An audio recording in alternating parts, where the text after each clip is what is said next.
Здравейте от мен, Лора Найденова.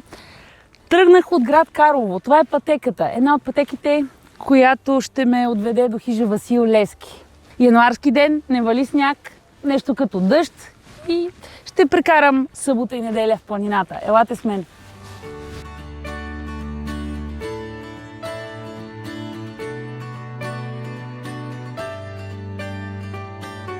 От град Карлово до хижа Васил Левски може да се стигне по няколко пътеки. Всички те се събират тук.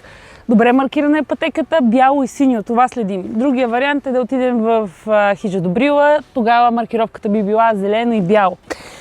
Стана топло, Баир идва, така че слагам някоя друга дрежка и продължавам напред. Моите приятели са малко по-нагоре. Те не спират за снимки.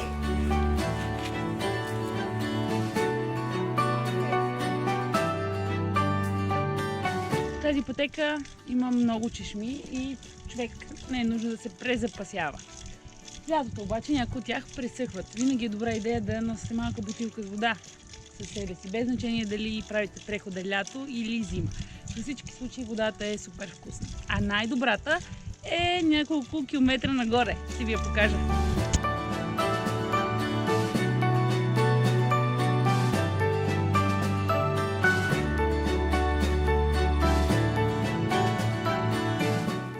Това е мястото, може би, с най-красивата гледка към град Карлово от планината.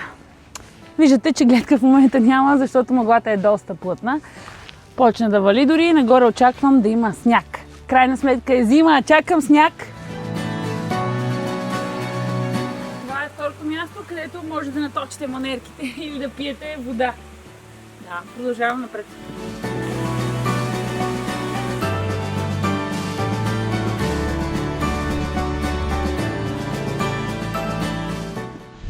По-стръмна е пътеката в началото, но след това има доста равнинни части. Час и половина зор и после става много леко.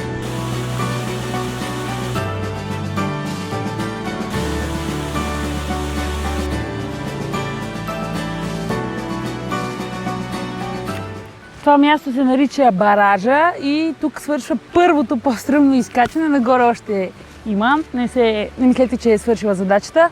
На баража се събира вода от планината и слиза долу в града, в Карлово, до една малка електроцентрала.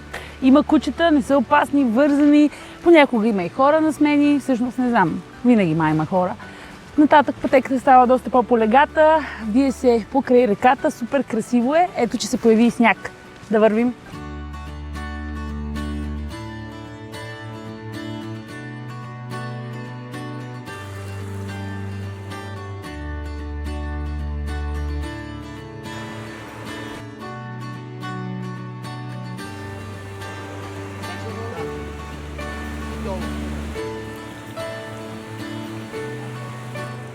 След баража, това е най-хубавото място да налеете и пиете вода.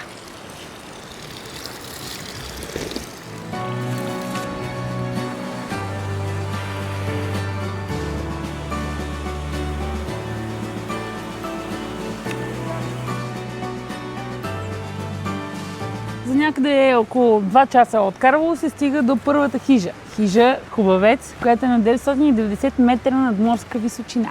Надявам се да хапна вътре вкусна, сгряваща супа. Вали сняг, дано нагоре е още повече и повече и повече, но сега влизам на топло.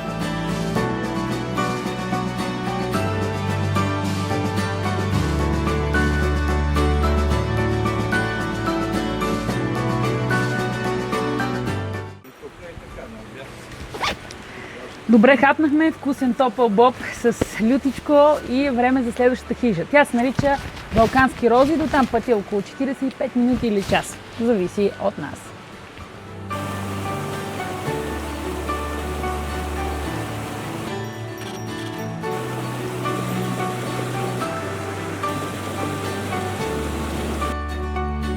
Тук през 1952 година е бродила мечка, която е унищожавала стадата на овчарите и на говедарите. И за да се отърват от нея, оставят едно умряло магаре, просто да се отрова. И мечката го изяжда и на това место умира. И затова се казва мечи гроб. Вече знаете какъв е този гроб. и легендата, свързана с него. Легенда ли е, истина ли е? Сега никой не може да каже. Така са ми я разказвали, така и знам. Напред!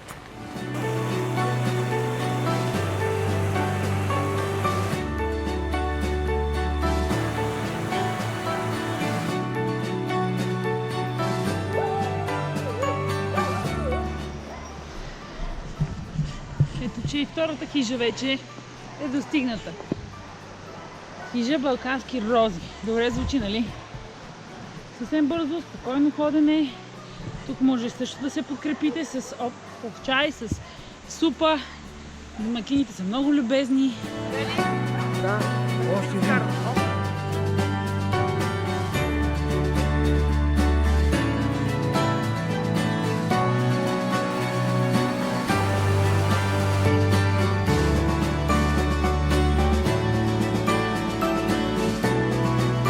Сега ще ви покажа много красиво място.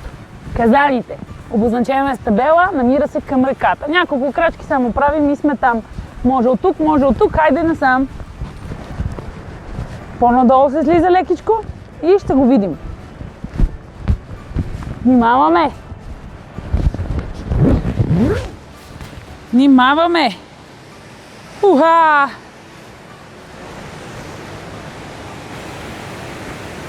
По-смелите сигурно ще скочат във водата лятно време. Аз май не съм от тях. Хайде към следващия казан. Казаните са два, големи и дълбоки вира. Големия го видяхте, ето го и по-малкия. Много е красив. Понякога замръзва, нали? Сега не е толкова студено за щастие. Хайде!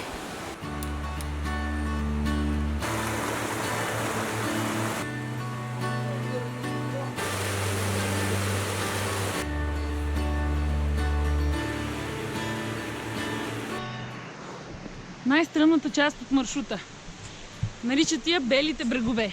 Честно, нямам идея защо. И първи път, когато минавах по този маршрут, смятах, че е най-стръмният, по който някога съм минавала. Но ето, че 5-6 години след това не е така. Умерено темпо и никакъв проблем. Доста гъста мъгла. Хем красиво, зимно, хем и призрачно.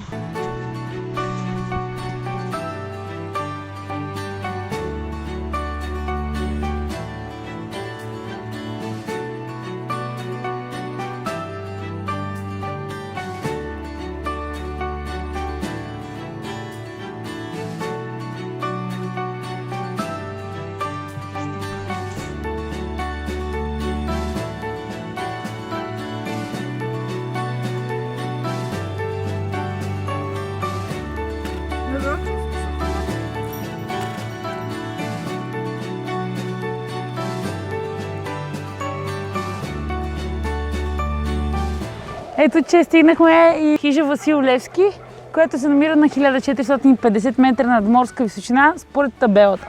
Тук домакин е най-опитният хижар в България. Тук на хилята съм от 74-та. А тя е построена 25-та, нали? Правилно ли знам? 26-та е открита. 26-та открита. Значи започва 24-та офанзива там, събиране пари, мераци, проекти се правят и започва 26-та е открита. Само, че във външен вид на хижата 26-та година делам тази била малка. На единия беше била. А сега колко След хора? това 31 година един карловски любител на пожарите я пали, един огнеборец. И я възстановяват 33-та. 31-та е гора, 33-та е възстановена на малко по-голяма. Значи с втория етаж. Както ви виждам сега. А след 44-та-5-та година това нещо се стои тук. Етаж ще разширяват още. Колко човека събира? 100 има? Не? Ами, едно време събира, когато е построената хижата, събирала към 24-5 човека. След това малко повече, след това правят таванско помещение и разширението сега събира 52 души. 52 души.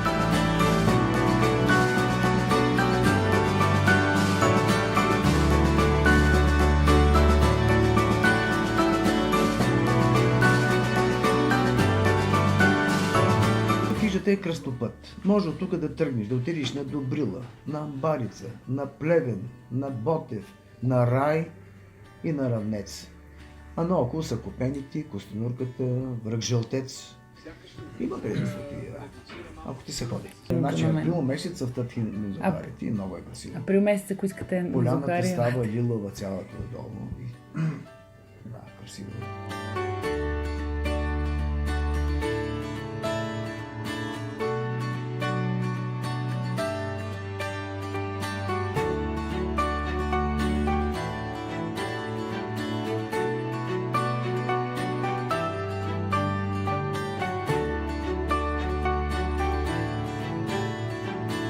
Тук бяха заселени ботевци, 2 метра мъж, много яд, здрав, такива крака. И му догнали едно двойно пъве в раницата. Толкова. Двойните певете ги знаете колко? Тежеше му 10 кила. Идва той тук, потен, и ме пита, тук има спирка Маазити, автобус за Карлово.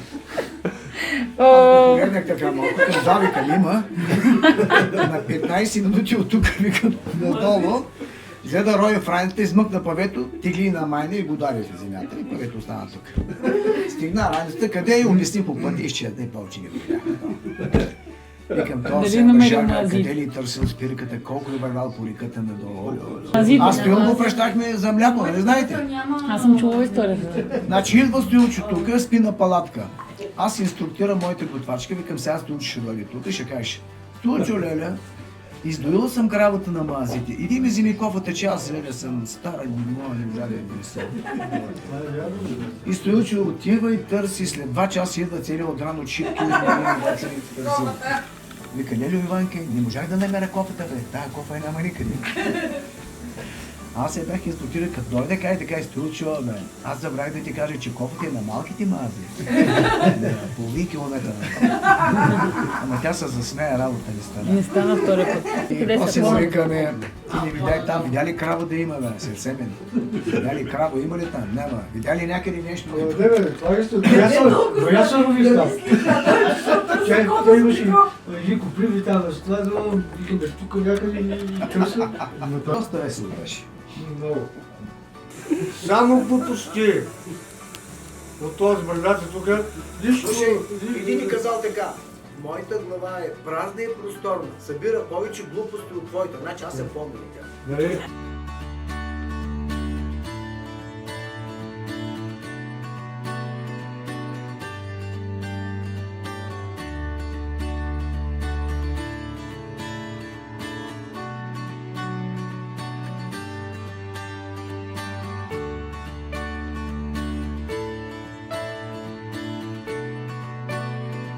Кафето е причисто.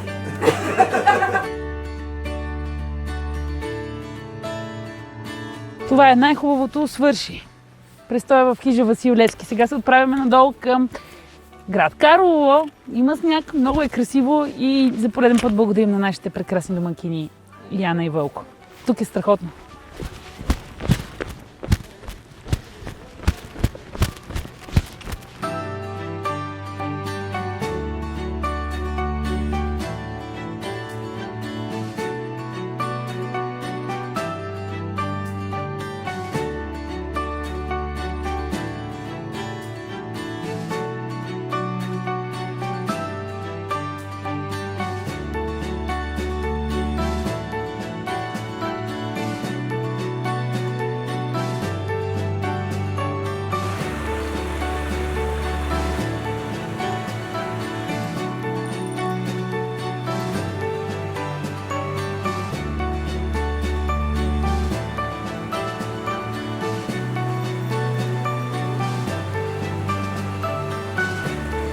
Пела купаите.